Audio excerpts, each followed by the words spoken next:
Welcome. That wasn't it, sis. That was not it. You've got mail. You've got mail. Yo. Episode 4, you guys. Episode 4, man. We have not gotten canceled yet. We're still here. This time we're in order. 1, 2, and 3 are out. That's right.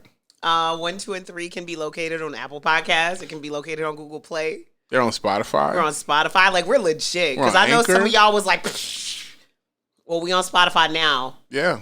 N-word, what are you going to do? So now you can't lie about why you didn't listen to us. Ooh. Called you out. Yeah. So, welcome to another installment of the Chopping Block Podcast. Dun-dun-dun. I am Ty St. Boogie. And I am Scissor215. Well, he's just Scissor, but for the sake of the internet. For the sake of the internet. Because the internet. Because the internet. So, you guys, this is our little podcast situation where we mash up 2 of the most popular features on our website, which is iStandardProducers.com. We treat albums with 2 special features on our site. One is the credit check, where we break down the credits of these projects because we are pro music creator. And creators matter. And creators matter. You won't find a more extensive credit breakdown on anybody's website than us. At me, if you disagree. Actually, yeah. I was going to say actually don't, but y'all know I'm always with the smokes. And then y'all can tell I'm trying not to curse because, then we got the chopping block. The chopping block. And the chopping block is where we break down albums track by track and we dip into all the particulars of sound and the beat and the beat selection and the mix and the vocal arrangement and all that stuff. And we also talk about the rappers too. We're not doing any of that on this podcast. However, we're doing all of that all at once. Follow us. What does that mean, Ty? You got about smooth 45 minutes to figure it out. Stick around. Or more. So this weekend sucked ass. Terrible. Other than the fact that it was my birthday, but that kind of almost made it worse. How was your vacation? My vacation was amazing. Awesome. My trip was really, really good. I got to do exactly what I wanted to do to bring in my 40th birthday, which is to sit on a beach. Happy belated. Thank you. Got me a nice little tan. But you know. I did the opposite. I went home. Well, I went to Philly, and I went to New York, and then I stayed in Philly for the weekend. And I actually did stuff. I did music stuff. So I'm very proud of Philly for having music stuff for me to do. Like what? I went to a panel at this amazing space called Rec Philly. It is a WeWork for creatives of all types. I mean, it's shared resources. So you can go in there and record a podcast. You can go in there and use their cameras and their lights. You can film a video. You can use their recording studios. It's an absolutely amazing space. They did a really dope panel. Tierra Whack was there. Shout out to the whole staff. I love Tierra Whack. Oh, she's awesome. Shout out to the whole staff at Rec Philly. And shout out to my boy, Carl Folks Esquire, who invited me. So, yeah. It's pretty cool. And I hung out with my daughter, too. And that was cool. We went ice skating, and I bust my ass. As I would have expected you to. Man. I mean, that's just what I would assume happens to anybody that goes ice skating. Yep. So the Grammys were on Sunday. And the Grammys had their lowest viewership since 2008 this Sunday. Did they? They did. Wow. And we'll never know if it was just because people don't fuck with the Grammys or if it was because really nobody cared about the Grammys 6 hours after Kobe died. And the Grammys were in LA, right by the Staples Center. So, yeah.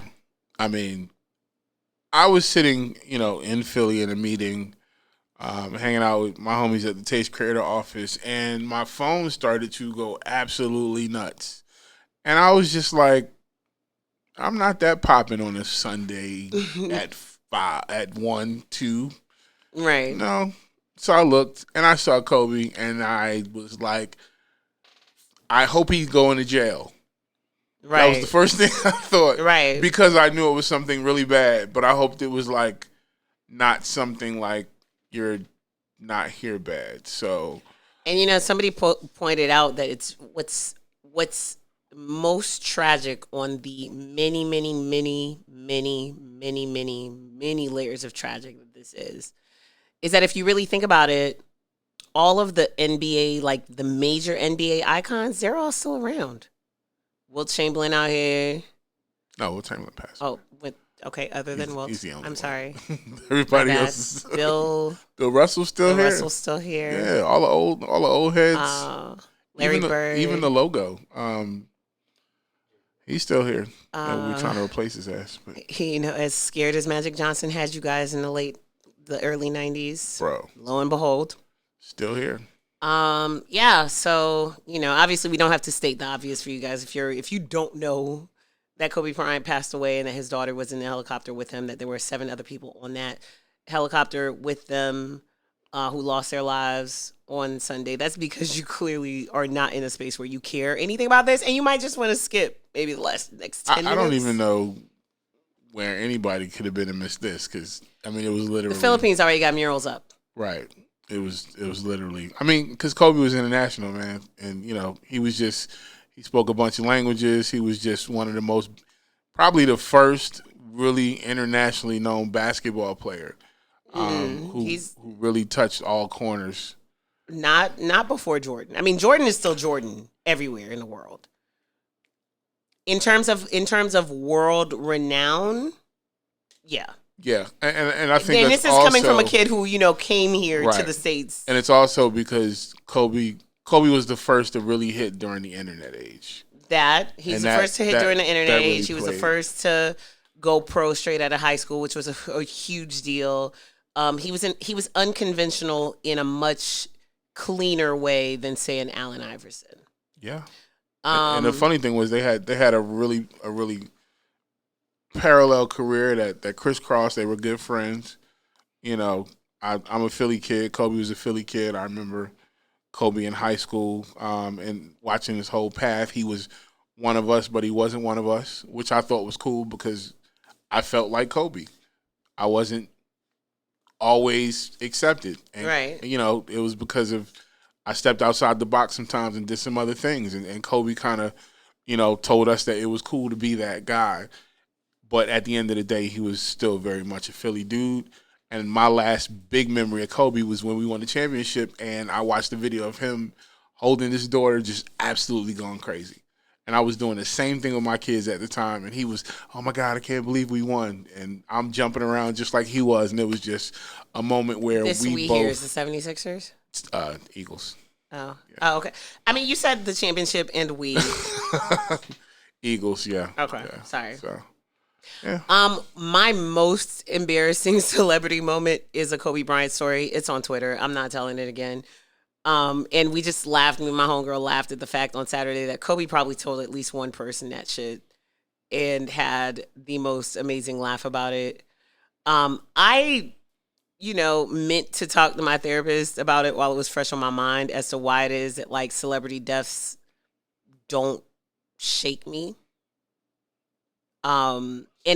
But at the same time as it doesn't shake me in that way, I just want to send a general stop being a Grinch and fuck you to anybody who can't understand that people are affected by somebody else's death. Yeah. Just shut up and get off the internet. And we got to stop with oh my God, celebrities are, listen, it's about reach, right? And yes, every death to those who know the person, affects them in the same way. So, if somebody in my family, my uncle passed away, that meant a lot to me.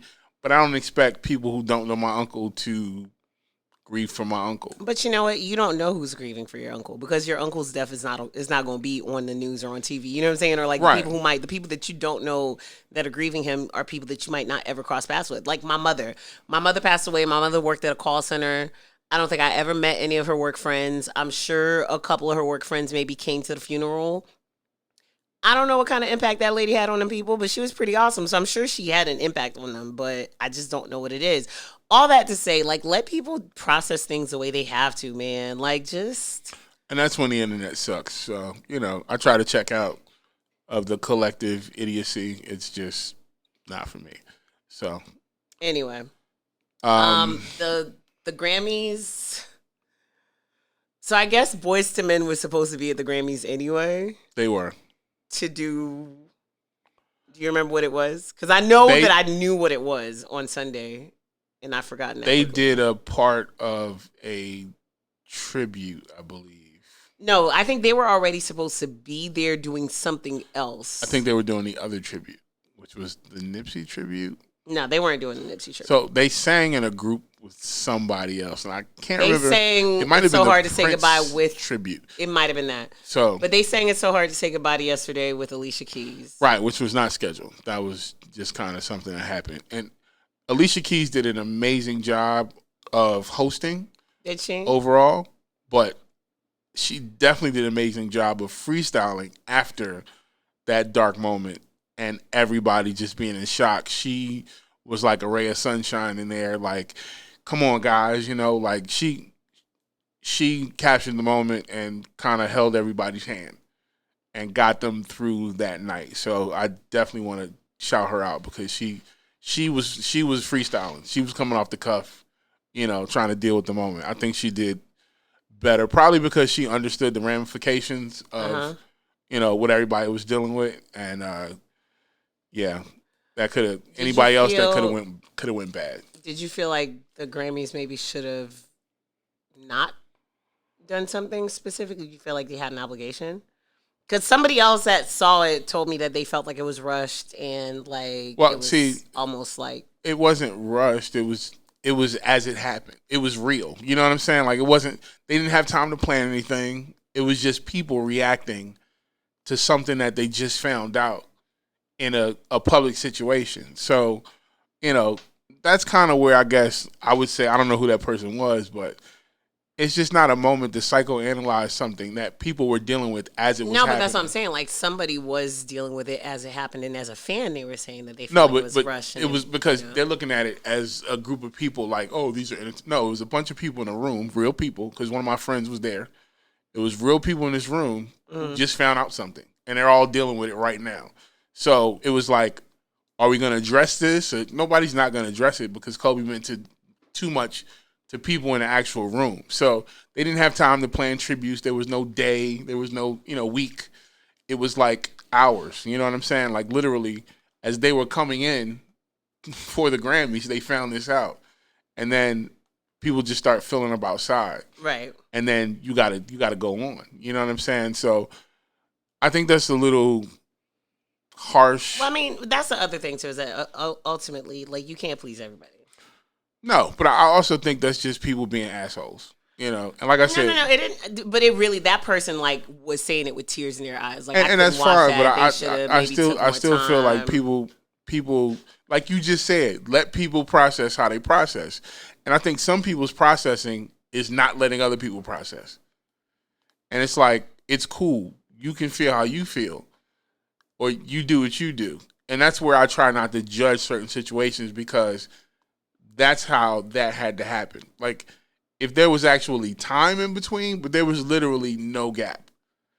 And you got a bunch of young black people in a building trying to figure out how they're going to deal with the loss of one of their heroes. So whether it was DJ Khaled or whether it was Meek Mill or YG, you're in LA at that. You're in Los Angeles. You're right at the place that he helped, be more iconic than it's always been, as far as the Lakers go. You're in the Lakers space, right? So you're not gonna not react to it. It's just, it's not like they were in Miami or they were in London. You were in LA, so I think they did the best with what they could do. So you watched the show? I did completely. I did not. I'm gonna try to ride somebody's award show some point this year. I don't know when I checked out, but I checked out on certain award shows. And then I be wanting to care, and then I don't care. I just don't. I think Beyonce pregnant and tipped over on a chair. I was like, well, y'all ain't got nothing better than this for me. I look at it the Thanks. same way I look at a movie. When I go see movies, it's like I either really like it or I don't. I'm not like nitpicking it. I'm not like, oh, that scene could have. Nope, I like it or I didn't. So at this point, it's like I look at award shows like, okay, that interests me or it doesn't. And even if something goofy happens, I just roll with it. I'm just like everything's just not. I feel like everything's just everybody wants to be a critic about everything these days. Like we got to sit there and just like psychoanalyze everything. And it's like, cool. If you don't like it, perfect. Like don't tune in. And some shows I don't tune in. Like I'm not going to watch the CMAs probably ever. That's racist. No, I'm joking. I don't listen. It's I'm telling you, I don't watch the BET Awards. It's culturalist. No. All right. Lizzo was nominated for a bunch of shit. She won song of the she won. She won some things. Best pop solo performance for Truth Hurts, and she won best traditional R&B. Really? I'm sorry. Billie Eilish won a bunch of things, and black folks were pissed. Why? What did she beat specifically that the people were mad about? She beat Lil Nas for one category. One category he wasn't even nominated in, and people thought that he should have been, which was Songwriter of the Year, Song of the Year, which goes to the songwriter. I think the hypocrisy of the collective of Black Twitter is that when Lil Nas X was happening, they were laughing at it. Right. And they didn't take it serious until it became a thing. Even with him finding out, him coming out, a lot of black folk were still not taking him or his work seriously. Then when his EP came out, a few more kind of jumped on the bandwagon. Mm-hmm. But I'm going to need the collective of black folks to stop acting like they had this dude's back. Right. Until he became popping. Then, once he broke the record, oh, he's one of us. Then when, people didn't nominate him for Song of the Year, it's because it was a guilty pleasure. Let's just be honest. It was a guilty pleasure. It was a viral moment. People get upset because they don't understand these categories. Just like I saw people were upset that Nipsey won Rap Performance of the Year for Racks in the Middle. Yes. And that's not a televised category. No. And the internet is convinced that that's some conspiracy that kept... Well, everything's a conspiracy. Right. I forgot. What's interesting about Nipsey specifically is that people collectively feel like that happened around the Grammys last year. Like, I've heard more than one person say that happened around... That Nipsey passed away around the Grammys. No. Which he didn't. It was late March. But explain for those who don't understand, how does that song... Because that's a song off of Victory Lap, right? Yes. So how does that get a Grammy a whole year after Victory Lap was nominated for a bunch of Grammys? That's a good question. That's your answer? That is my answer. Okay, cool. Because,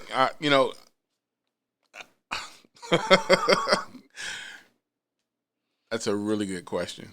Is it? Was it, though? Because, it might live in a gray area of when it came out.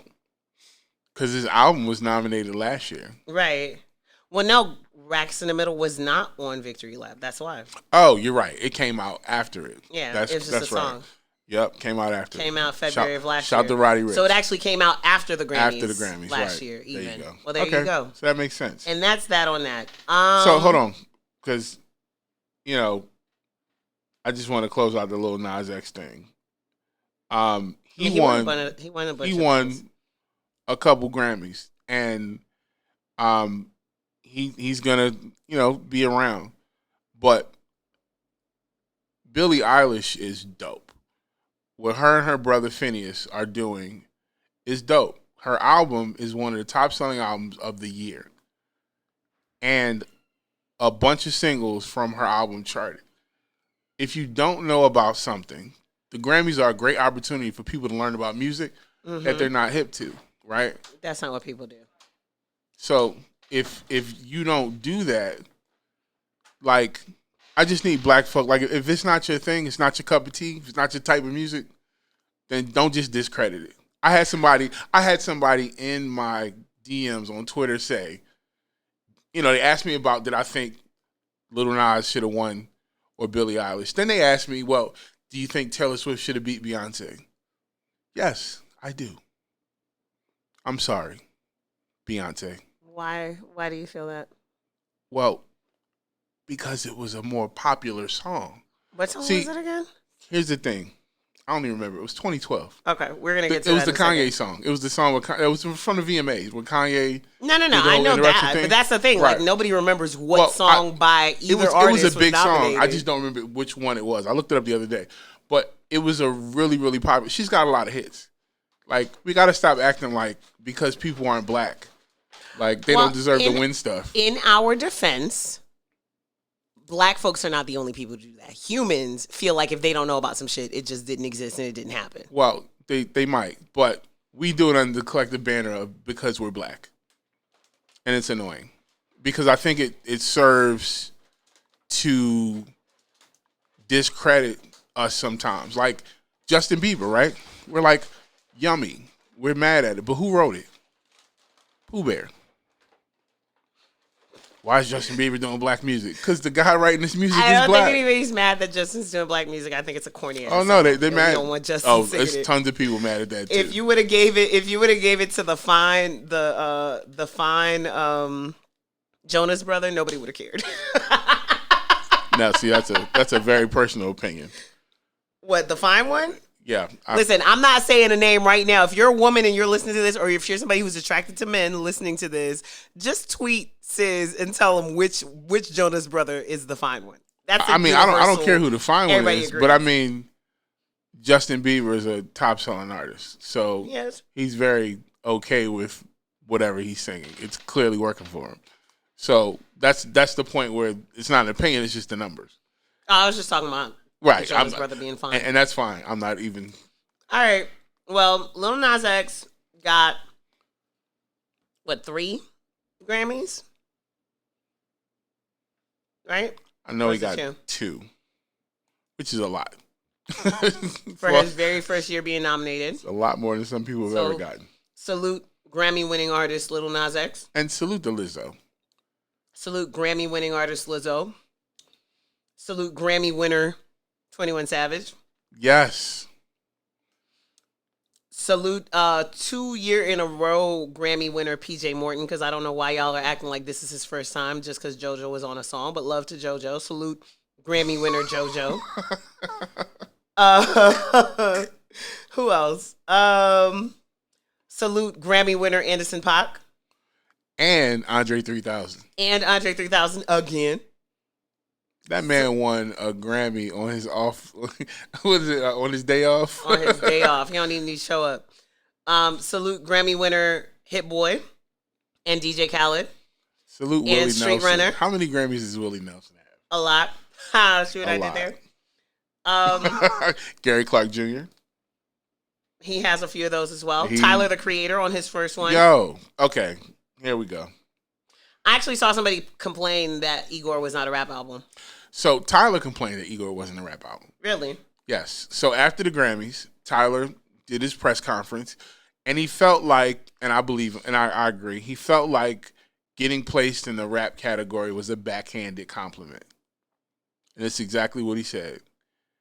He said, because they don't know how to classify him, or because they want to classify anything urban, he said being classified as urban is like being called the N-word.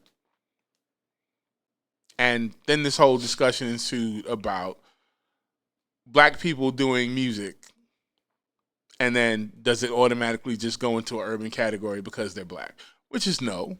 But no, hence Gary Clark Jr. But many times, anything that's close might get put into it. Which is how, in a best traditional R&B performance where you have Time Today by BJ the Chicago Kid, Steady Love by India.Arie, Real Games by Lucky Day, Built for Love by PJ Morton, the winner for best traditional R&B performance is Jerome by Lizzo. It's somehow Lizzo. So y'all just voting for the name y'all know.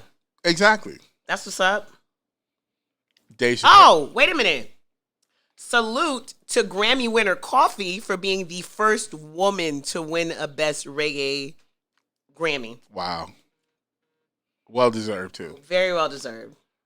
I wanted to shout out Dave Chappelle for his best comedy album. So, oh, and Michelle Obama. She won that last year. Oh, last year she won. Wait, hold on. Because she won this last year. I'm not making this up. I thought her husband won last year. Hold on. I'm about to look at it because I really feel like this happened already. She got Becoming this year. It's the same thing. Hold on. Let me just make sure I'm not crazy.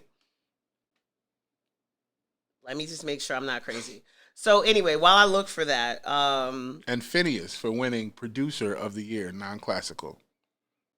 Phineas is only 22. He looks like he's 35, and I don't mean that. And he looks old. He just looks, compared to his sister, he looks like the grown-up, because she very much looks like a child. I want to know what she looks like without all that stuff on her in general. I don't know. Okay, so the Grammys got me thinking about two things, right? One was how we really wanted to like do some kind of introspective decade thing this year or at the end of last year, and it just became too much for us to handle, which reminds me that we are still looking for some editorial interns, and we are accepting submissions from writers because as much love as we're getting off of just doing reviews and credit checks, we need more. We want to do more dope things. We want to do more. But then I was like, oh, well, the Grammys gives us an opportunity to go back and look at, things that were a big deal this whole entire decade at the Grammys. So, and how far away these things feel. For example, This Is America winning Record of the Year last year. Feels like it was very far away. And the fact that the Record of the Year category last year was filled with, like, black-ass songs. I Like It by Cardi B, God's Plan by Drake, All the Stars by Kendrick Lamar and SZA, Rockstar by Post Malone and 21 Savage, which right now I'm having a really hard time even remember what that song sounds like. Same with Album of the Year. The nominees last year were Cardi B, Brandy Carlisle, Drake, Her, Post Malone, Janelle Monáe, Kacey Musgraves, who actually won, and the Black Panther soundtrack. Listen, shout out to Kacey Musgraves. I'm still trying to figure out how she won that one. And I know the power of country music, but still. Over all those. And I was around covering everything that was coming out, including country, because I was covering Blake Shelton and all other kind of stuff. And you ain't paid Kacey Musgraves and ain't one iota of attention. Ain't nobody pay her no attention. So what would you have picked out of that category? That was albums? A really, really tough one. I don't know. What are you still listening to now? Because I think that's really the litmus test. It wouldn't have been Kacey Musgraves. I can just say that. Would it have been Drake? No. When last time you listened to Scorpion, did you even remember that Scorpion came out? I do. Okay. I did. What's on Scorpion? Is that the one that has a Nicer What? Is that on that album? Yes. Is that the one where he gave us that bullshit ass birthday song, twerk because it's your birthday, and it was the most depressing birthday twerk song ever? The Michael Jackson song was on there. You see this? Y'all hear this blank stare on my face? God's Plan was on there.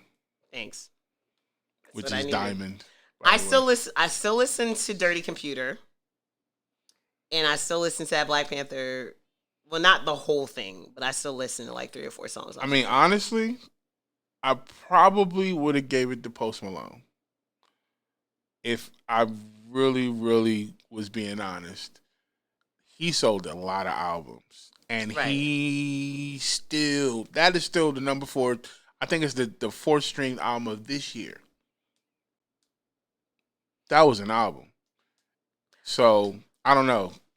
So let's look real quick at there were a good amount of ones that I would have gave it to. And like I said, I wouldn't have given it to Drake. It would have been, for me, it would have been Cardi, Post Malone. Probably one of those two, if we're honest. Right. In terms of international, they had in terms of universal appeal. Right. I think it's interesting that of these best new artists, there's only one that we're still talking about for real. So the nominees for best new artist last year were Chloe and Haley, Luke Combs, Greta Van Fleet, Her, Dua Lipa, who won it, Margot Price, BB Rexa, and Georgia Smith. So I'd say I'm still talking about three. Which is? Her, Dua Lipa, and BB Rexa. Really? Yeah. I've heard like 3 Georgia Smith songs this year. And I know that y'all love her. She really. I don't dislike her, but she hasn't done much in the States this year that I've heard. But I feel like, this is from last year, which means she would have been out in 2018. Because I'm like, I feel like she's just been around for a really long time. Because I heard like, I think I heard like some stuff she did with like LMA or whatever. Maybe it was Mahalia.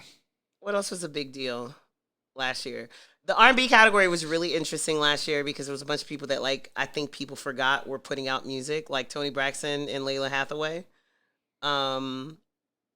There was a tie in the best traditional R&B performance. See, and this is where it makes sense, right? It was a tie between Leon Bridges and PJ Morton. Right. And that was a good tie. Not Lizzo. And then other people nominated in the category were like Charlie Wilson and Layla Hathaway. Like that makes sense. People who actually sing traditional R&B. Boot Up won a bunch of shit. Right. Everything Is Love by the Carters won Best Urban Contemporary Album. This year, that went to... Did it go to Lizzo? No, this year it went to something that made absolutely no sense to me. Hold on, I'm about to tell y'all. Urban Contemporary. Urban Contemporary. Hey, blacks. It went to Lizzo. Because I Love You. When last time y'all heard a Lizzo song on a black station? On an urban contemporary station? What is an urban contemporary station again? I think this is what Tyler was talking about. What are these things? No, so I mean, realistically, for better or for worse, radio still uses these very antiquated, like these things that divide them up, right? So the urban contemporary station is the station with Steve Harvey in the morning. Or maybe, what's his name? Because he just got moved over to a bunch of those stations. Ricky Smiley. Right. So you know what I mean? There's like an old R&B singer that has an afternoon show on it. I'm so confused by those because, growing up, I knew what those were. And then they tried the old school rap stations. Right. Which I don't understand why those didn't work. Boom. And then, like in Philly, it was WDAS. And that's where you got like at night the dude with the old G voice, and they always have like the commercials for like the reunion R&B concerts and stuff. Right. The affordable R&B series. Right. So on those stations is where you don't like Tamar Braxton. The bulk of Tamar Braxton's success has happened on urban contemporary stations. How did Jessie Reyez end up in that category? How did Lizzo win that category? Why is Jessie Reyez in that category at all?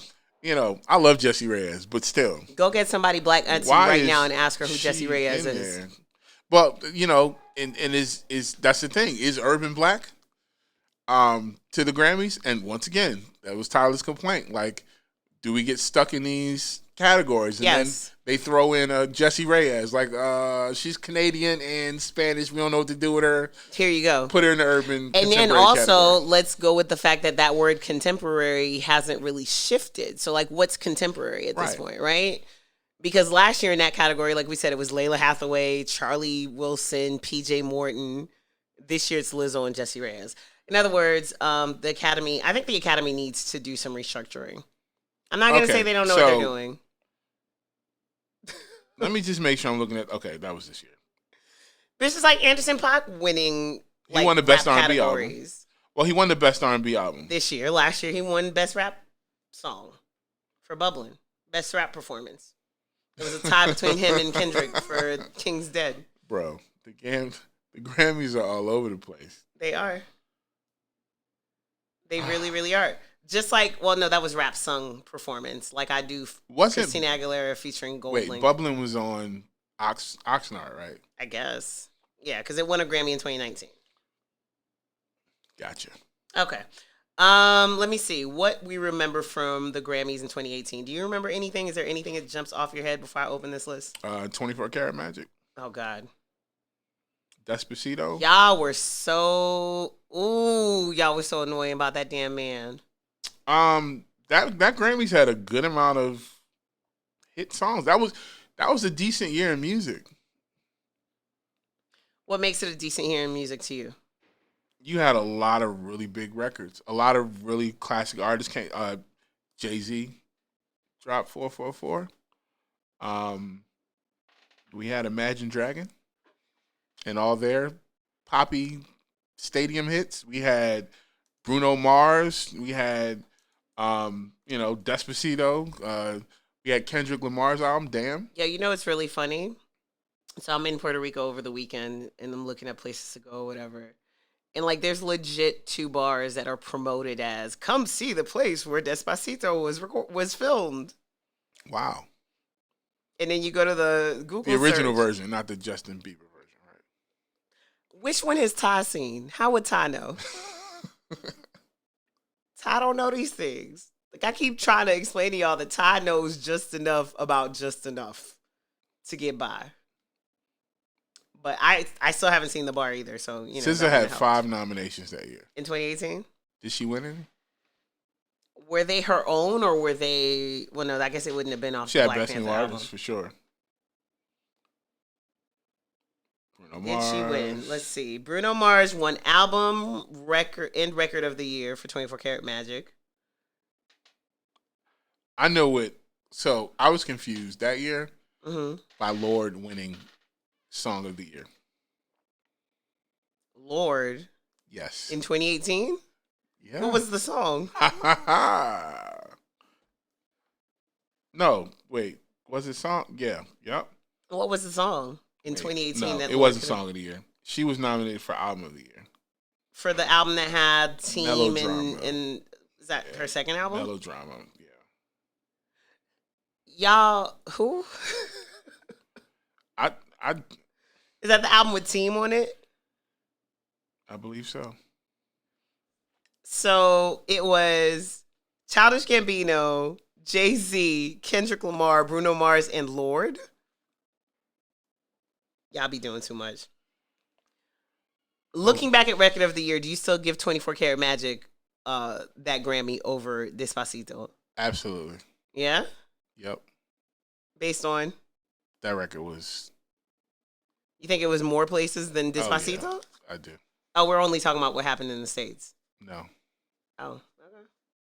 Bruno Mars, that whole album was just absolute, and it had that album lived for a long time. I'm glad he went wherever the hell he's been at for the last 2 years. I was so sick of Bruno Mars. Yeah, but that's what happens. Bruno Mars is one of those artists. When he comes back, he's just gonna take over. So he's letting everybody breathe, giving some folks time to get some wins and stuff.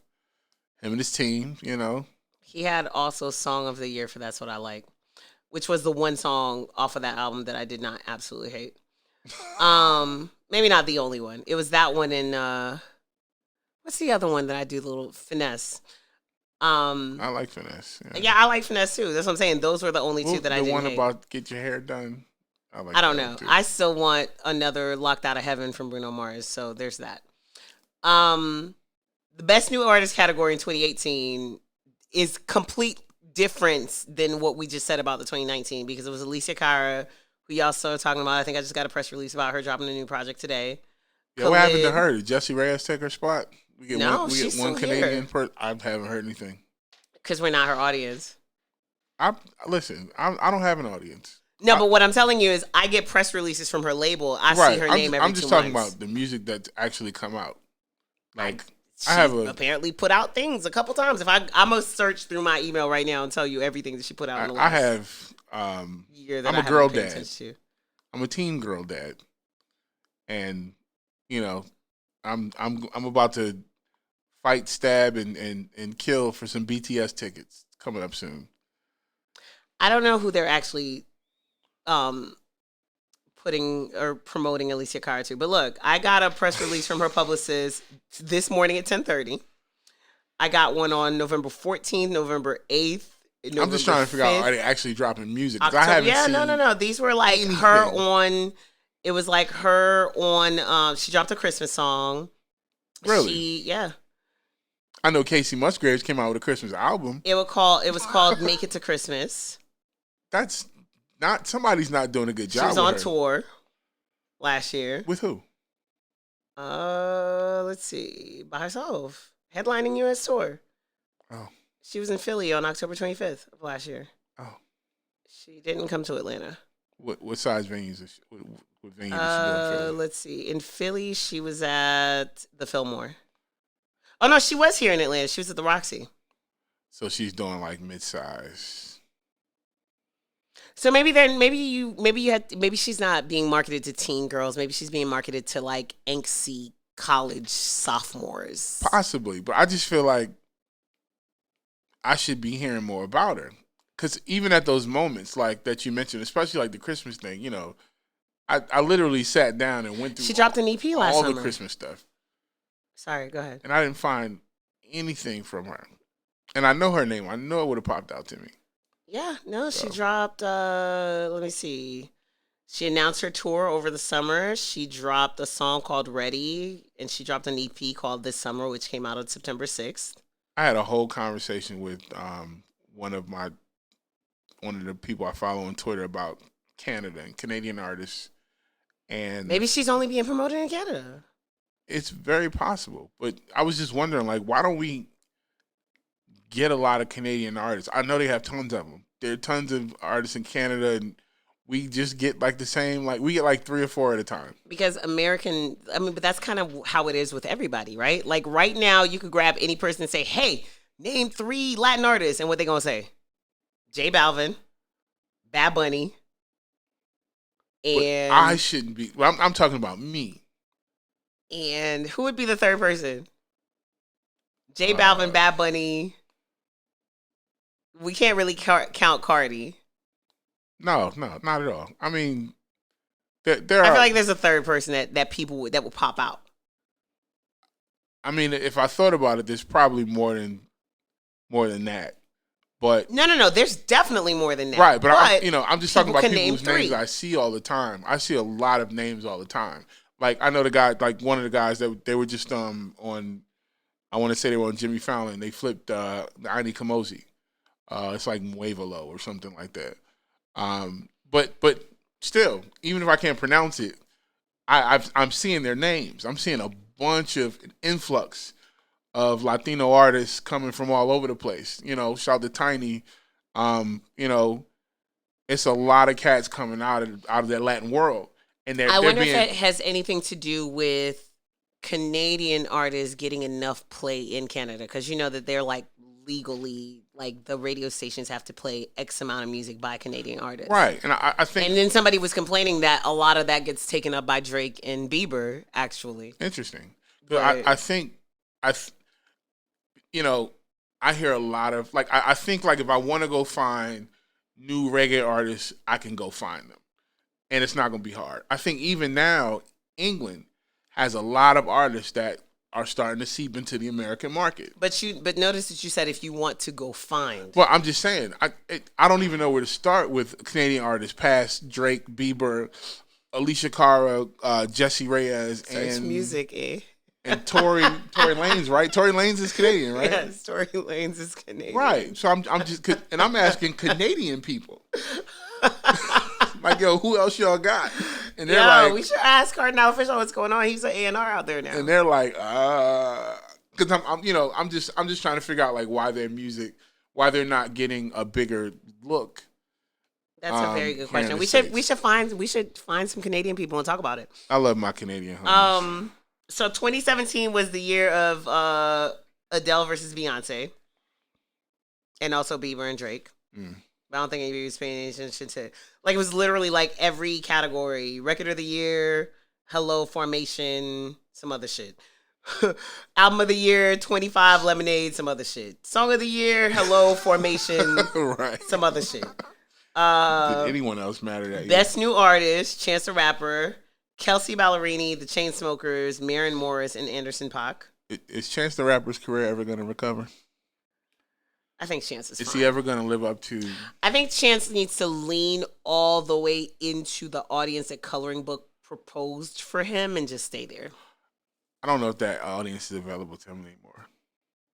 They didn't listen to that other album, did they? Well, I think Acid Rap was his real moment. And I think Coloring Book was the moment where he had a couple songs that were big.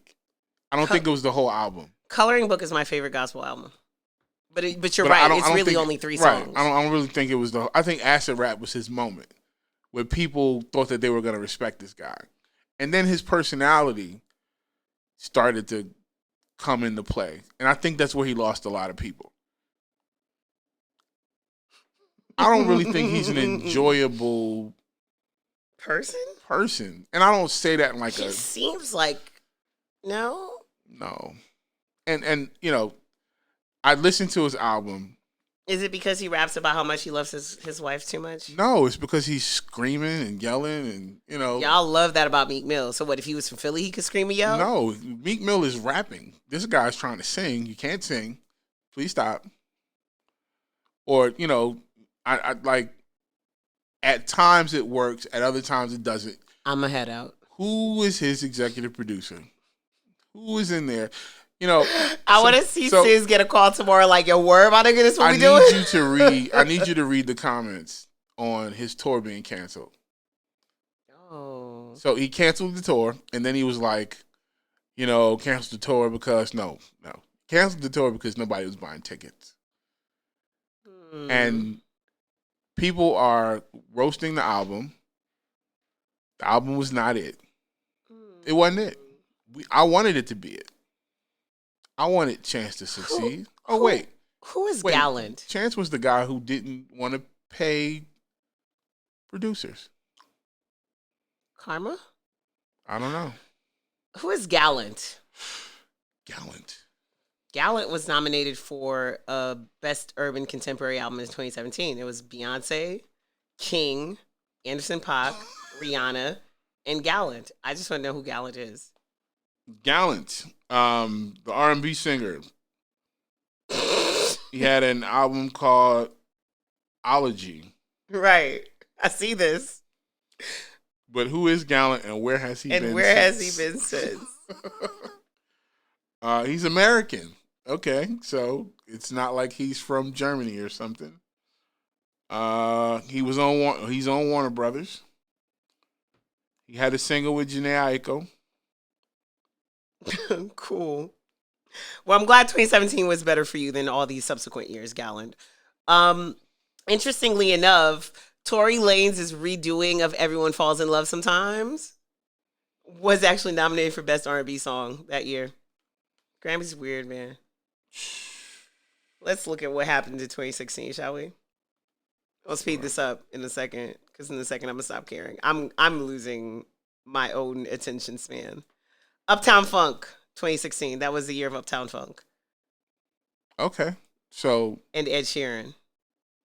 That first Ed Sheeran album was amazing. Can we talk about...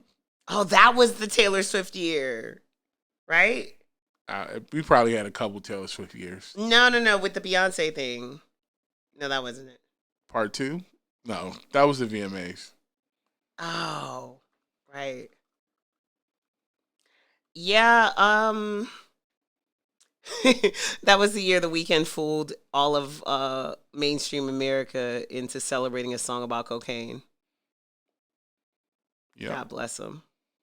How y'all ain't know the Can't Feel My Face was a song about cocaine? Can't Feel My Face was nominated for Kids' Choice Award at Nickelodeon. Hold on. And wasn't that... No, I was going to say, wasn't that a song for like 50 Shades? No, that wasn't it. No, that was the other song. Okay. That he had. Nothing else pops out to me from that year. I'm trying to see like anything else that was a big Grammy moment. I'm looking at 2016. Was that what I was just looking at? Do you remember any other big Grammy moments? Was the Macklemore like shooting his whole career in the foot? Was that also at the Grammys? Was that was that this decade? Is what I meant. Yeah, that was when Kendrick should have won for Good Kid. Wait, was it Good Kid? Yeah, it would have been Good Kid. So, To Pimp a Butterfly was nominated in 2016. And Good Kid is such a classic album. It really is. Amazing. Still something that you just pop in and listen to from beginning to end. If there's anything that I join the collective of the urban community and being pissed off about, it's that. Because that. Well, let me give you something else. In 2015, Best Rap Album nominees: Black Hollywood by Wiz Khalifa, Oxymoron by Schoolboy Q, Nobody's Smiling by Common, Because the Internet by Childish Gambino, The New Classic by Iggy Azalea, and the winner was Eminem. I'm not mad at that. Those other albums. I really want somebody to go back and look at what came out in 2015 because I just really feel like that. Those other albums just didn't. They don't. No. I'm sorry. That was easily M. I really feel like there's other people that could have been nominated in that category. He needed to have some stiffer competition because, I don't know, maybe it was a weak year. Sometimes it's just not. Because even the songs, interestingly enough, the best rap performances all seem like they're songs that weren't on albums yet. Like because remember, I came out before To Pimp a Butterfly. It was out a few months out. I was on there. Anyway, yeah, so the Grammys have given us those moments in the last 10 years. And half of that shit y'all don't even remember anymore. Have you Pharrell won a Grammy in 2015. Have you heard Jhené Aiko's new song? No. Pussy Fairy? No, but I'm excited that it's called Pussy Fairy. And I want a Pussy Fairy shirt.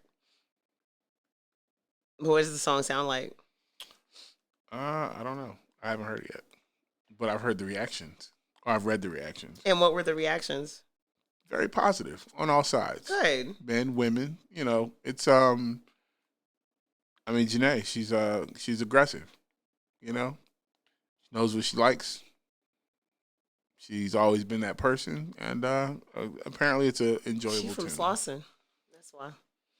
According to her. 2014 was the year that Macklemore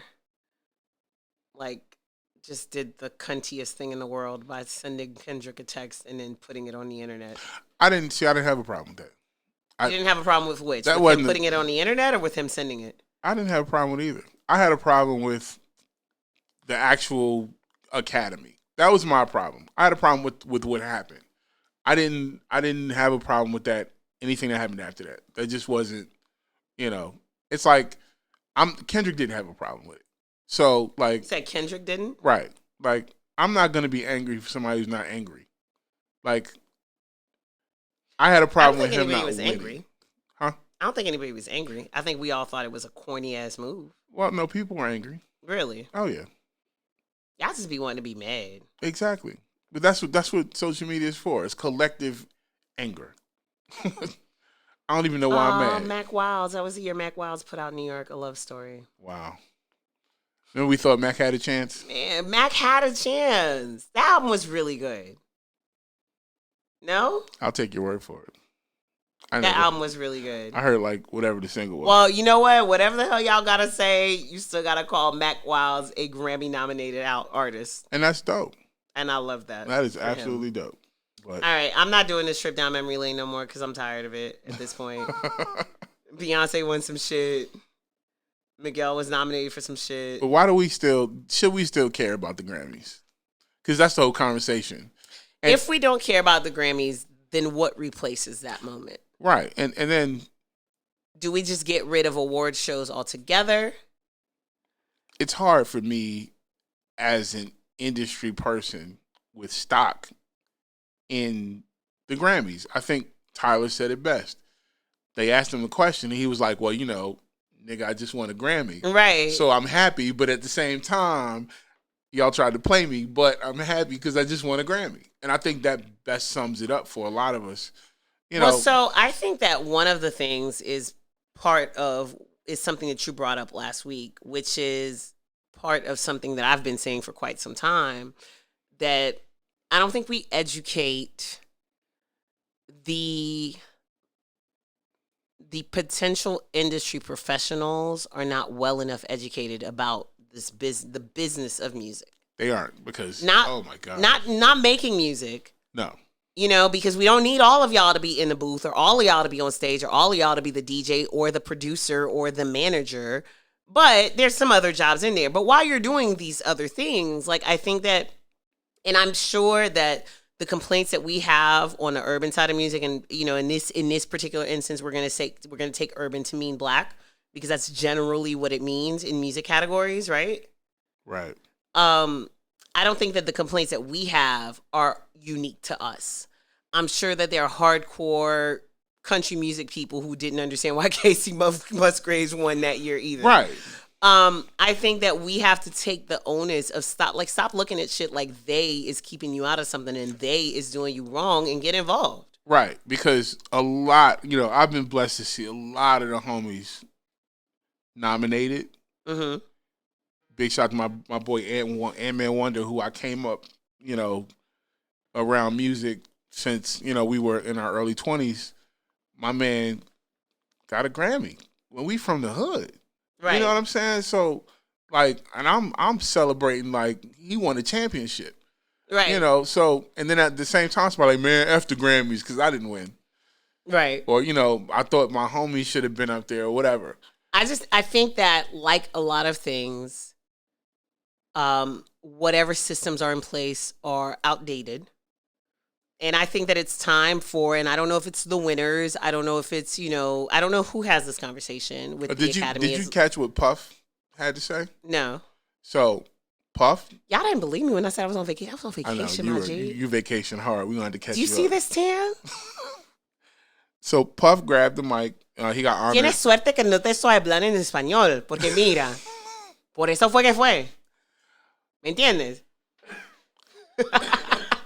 So Puff got nominated. He got honored the day before at a Grammy brunch, I believe, mm-hmm. and he addressed the crowd and said, "Listen," he said, "y'all got 365 days to get y'all shit together." He was talking about the lack of inclusion and diversity, and we're done.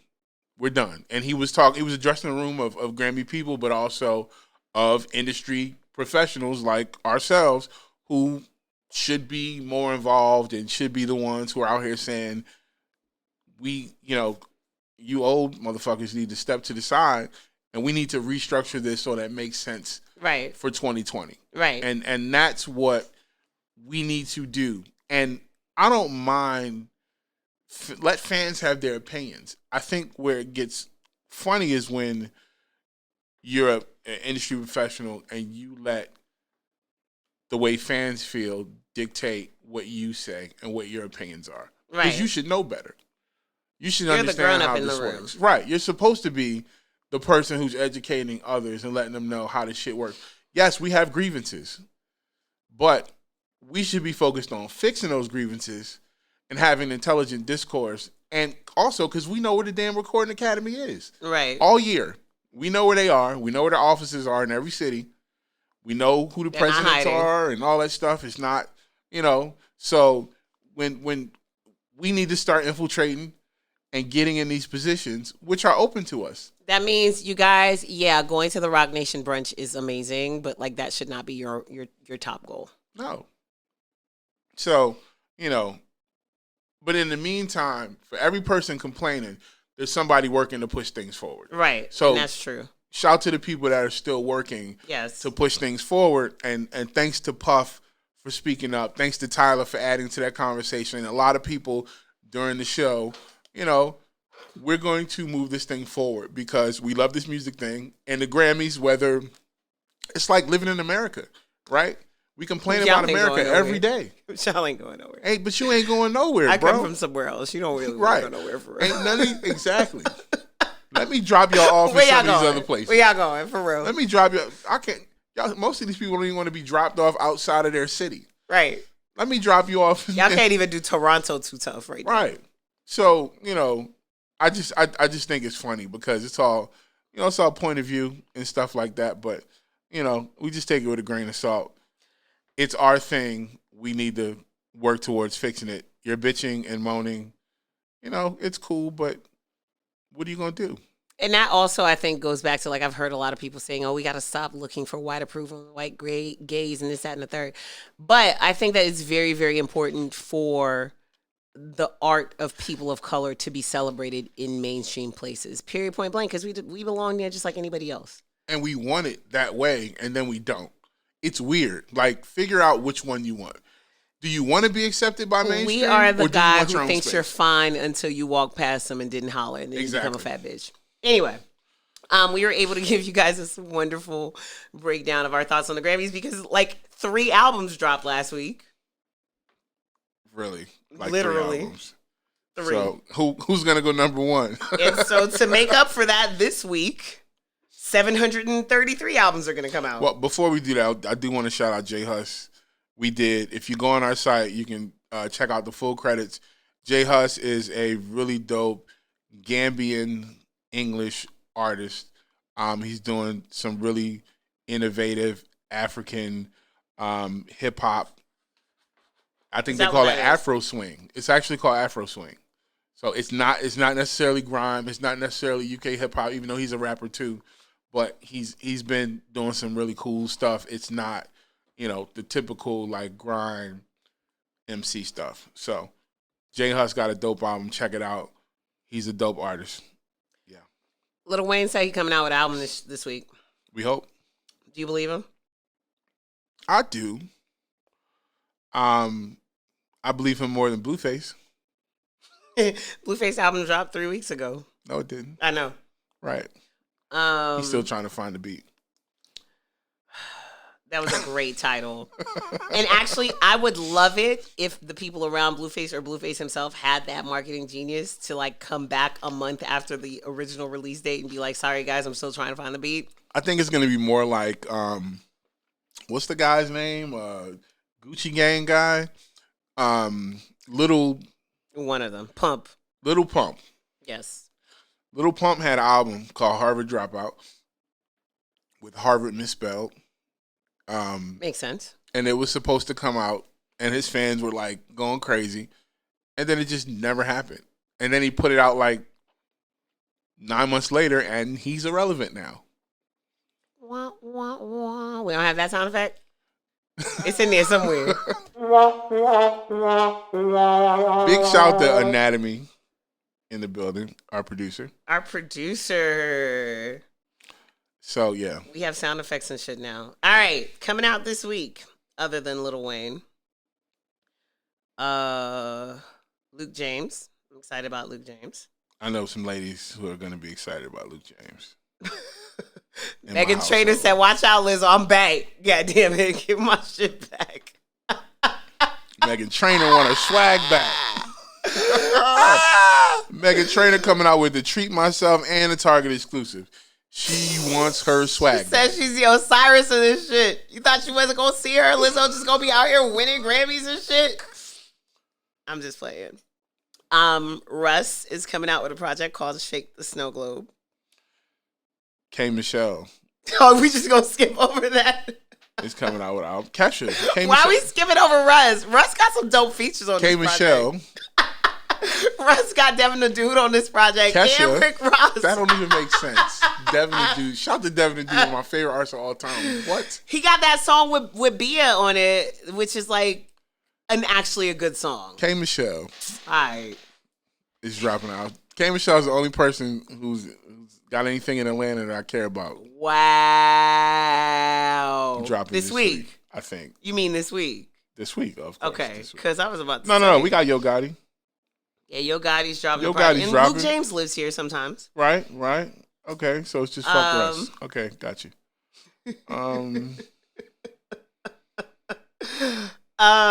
Yeah, that's it, right? Key Glock. We got Key Glock. Key Glock got a mixtape dropping. Kesha. I wonder what Kesha has been up to. I wonder if it's going to address any of her, things that have been going on. I don't know that Kesha can come back and be the old Kesha after all the shit that she's been through. But maybe she can. She's got to join with Big Freedia. With Big Freedia? Yes. I actually saw Big Freedia perform. I did too. By mistake. I did on purpose. I was at a festival in Connecticut called Bombfest. Mm-hmm. And I went to see Wiz and Snoop. And they brought out... and then I went to also see Edward Sharpe and the Magnetic Zeros, which is one of my favorite folk bands. It's like 50 of them. And Big Freedia was opening, and we're in this big field, and I just happened to walk up and we're like, oh, what's going on this stage? And I was just like, this is a lot to process. This is a lot. Oh. In a great way. Okay. But yo, listen. Because this was before I really knew what bounce was. Mm-hmm. And they were bouncing.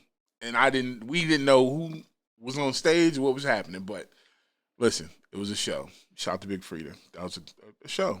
I'm looking at the other names featured on this Kesha album. I don't think it's going to be the Kesha that we knew. Is that Brian Wilson from the Beatles? Not the Beatles. Brian Wilson was never part of the Beatles. Not the Beatles. I'm sorry. The Surfing USA. Those guys. Those guys. the Beach Boys. Sorry. I wanted to say the Mamas and the Papas. Wasn't he from Mamas and the Papas too? Or was that his sister? His daughter? No, not his daughter. His daughter was in Wilson Phillips. Right. No, he was, according to his website, his official website for Beach Boys legend Brian Wilson, inventor of California. That's what I'm talking about. Claim some shit, my nigga. Wait, what did he invent? He invented California. Don't at him. Okay. Y'all ain't even know what California was like till Brian Wilson gave y'all surf anthems and shit. That he stole. Blacka. From black people. Oh, wait. That's not nice. Who else got mixtapes coming out? Rob Stone. Yeah. I'm only looking at the names that I know. I really want to care about what a Puya and a Booby Lutavelli is. Like, it just seems like some shit that I want to know what that is. Do you know what that is? I'm going to pass. Hi, kids. I'm going to pass. You know, it's funny because I look at a lot of these names just to see if it's like we actually shout to Darren. Darren actually does a trending search on all these names. So if Darren, our young Darren, if he says, yo, this person's popping, if you see somebody pop up and we were on the cutting edge, you can at Darren. Yes, definitely don't at Ty because it wasn't me. It wasn't us. It was not me. Yeah, so that's what's coming up. I want to just take a look real quick and see what's happening in February because just like that, ladies and germs, the first month of the year is over. Wow. Yeah. It was actually kind of slow. You know, a lot of people were like, they don't understand how this month has been going on for so long. This has been it just got longer. Boldy James is dropping something with Alchemist on the 7th. I'm here for anything Al's doing. I feel like I want to like Boldy James. 2 Chainz is going to put out a compilation for TRU. Did you pass Brent Faiyaz on purpose? I feel like y'all want me to know who Brent Faiyaz is. Okay, so he's from DC. Okay.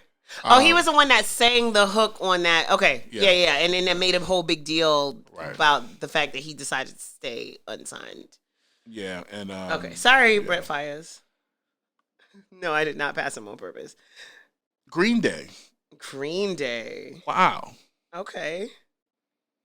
Father of all. I might be here for that. Pop Smoke, who's really popping right now. I don't know how I feel about that. Richard Marx. Jesus. Okay.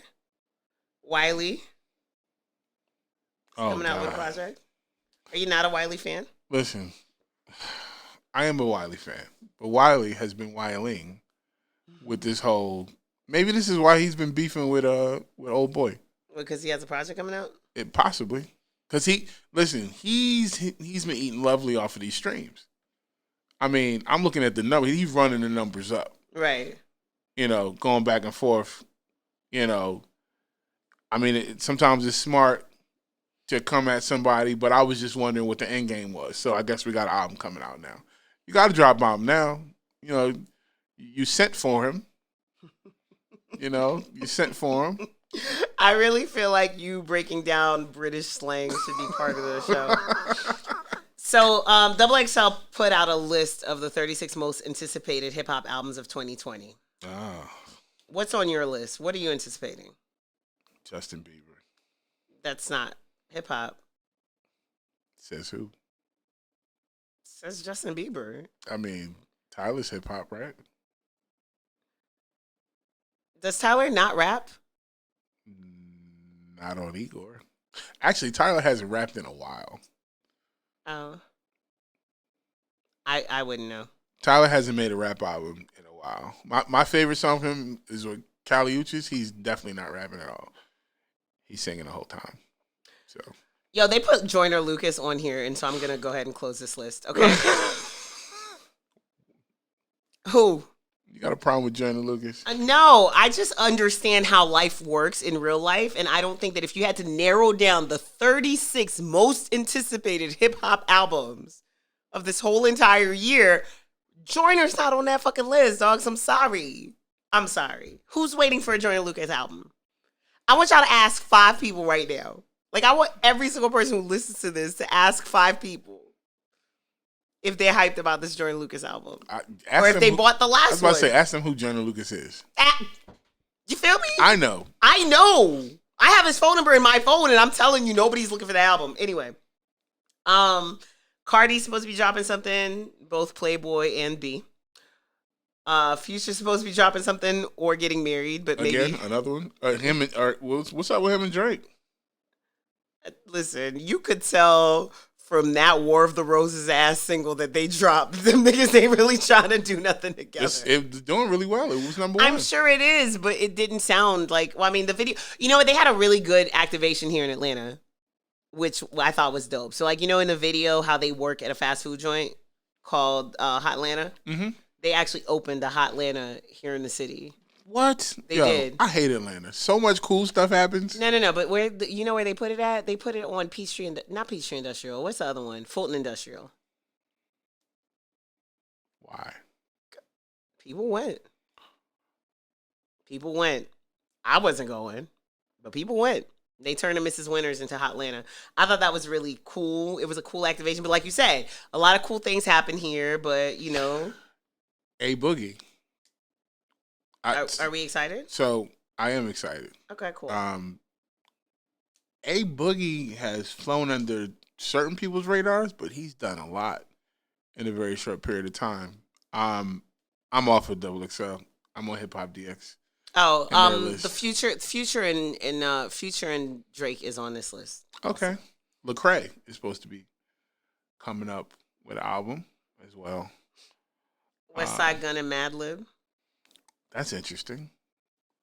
Well, I mean, Run the Jewels 4 is supposed to come out this year. Run the Jewels 4. Absol. Listen, The Weeknd is on this list. I take back everything I said about Bieber. Bieber could be on this list, yo. Never mind. See? There's that new Black Star project is supposed to be dropping. Kanye West and Chance the Rapper. Good night, you guys. Let's J. Cole. Tierra Whack. I'm looking forward to that. I just saw Tierra, like I said. I am so looking forward to that. I'm a huge fan of hers. I don't need another Khaled album. It's too soon. No? No, it's too soon. The last one wasn't good enough for me to want another one already.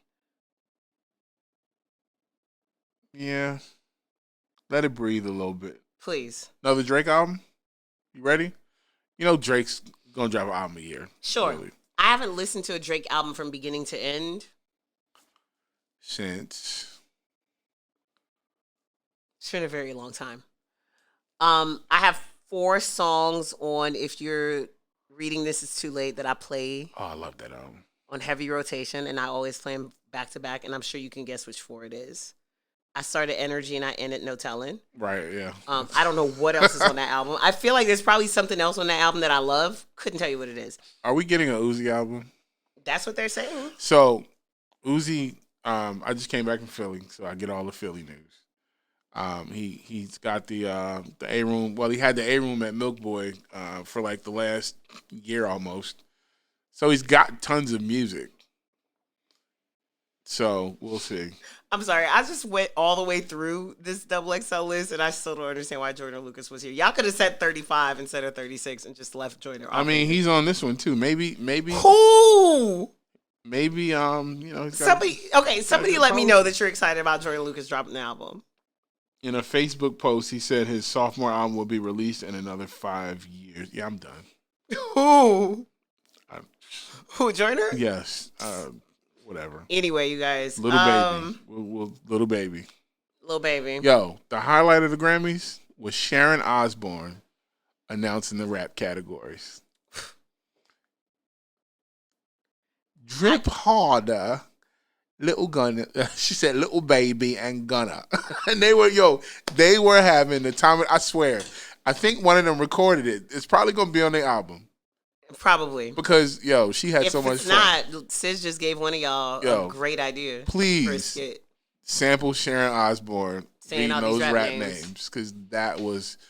You're making me feel like I should go back and watch. No, I'm not going. That was a highlight of my night. I'm not watching the Grammys. I'll watch the Grammys. Just go on YouTube and watch the highlight stuff. Next You know what everybody should watch? What? Steve Stout. Okay. On the Breakfast Club. That I can do. Because he dropped some serious jewels. That I can do. Steve's the man. Absolutely, 100%. All right, you guys. So you know what to do now that are done listening to us ramble coherently about things. Very coherently. Very coherently. Head on over to istandardproducers.com. Check out this week's credit check. Make sure that you show love to your local creators. We got some really dope chopping blocks as well. It's a lot of good shit coming out this week, so that should be interesting. And if there's anything that you care about or want to hear, hit us up on the social media at iStandard and let us know. And and if you're a producer and you were on one of these albums that we're talking about, we want to talk to you guys.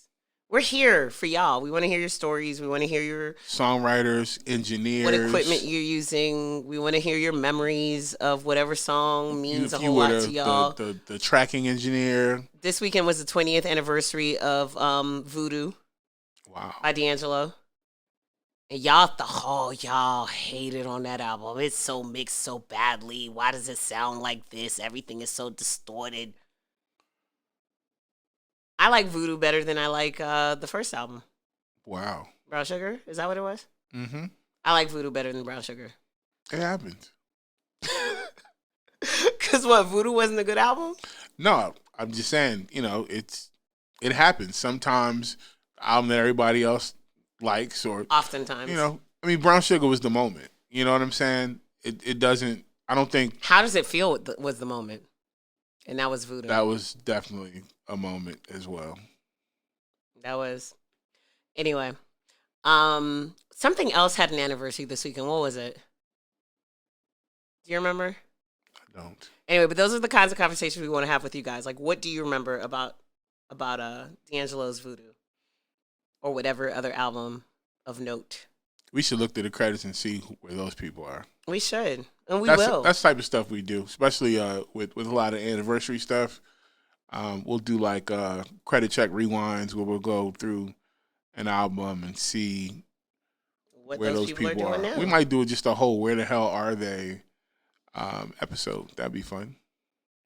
Just find random one-hit wonder producers and songwriters and stuff. Yes, that'd indeed. Cool. Anyway, I'm at Saint Boogie on these internet streets. And I am at Scissorp215. The site is at iStandard. Shouts to 12 Studios here in lovely Atlanta, Georgia, for having us and preserving us with this cool temperature. I know, right? Shouts to Anatomē, our show producer. Shouts to iStandard, the brand, the machine, yes, creator fam. We out. We out. Peace.